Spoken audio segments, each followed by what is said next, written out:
today's Trainer Tip Tuesday is going to be a little bit more of a lecture or a talk.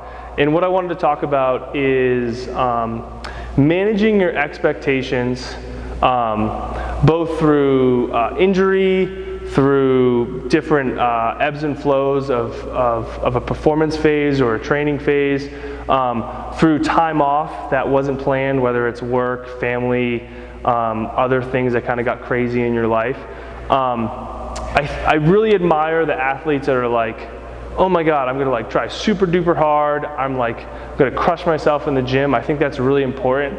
But I think what can happen is those athletes, if they're coming off an injury or they're coming off a long period where they haven't been training consistently, they immediately get super shut down because they're not lifting what they used to, or running the pace they used to, or doing what they feel to be their baseline, but it's their old baseline, and they have to reset their expectations to have a new baseline.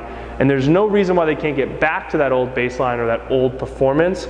But if they come into that new set of workouts with the same expectations as before, they're more than likely to just be like, well, I kind of give up. This is ridiculous.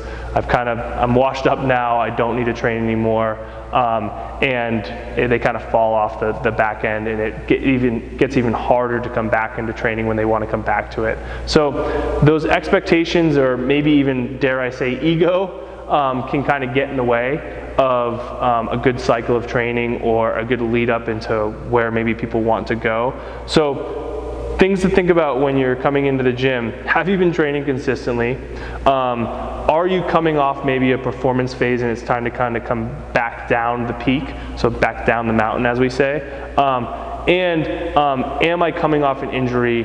Do I need to kind of dial it back to either rehab some sort of thing that's going on, or I need to let my body recover because my body's also trying to heal an injury? So I love the mentality of kind of getting in here and getting after it and putting on loud music and doing your thing, but don't let that be confused with how hard you should be trying. You can still listen to loud music and try really hard at doing the things you need to do, not necessarily at the intensity that you want to do it. So managing expectations will save lots of heartache when you're coming off certain phases of your life or training, so you can move forward.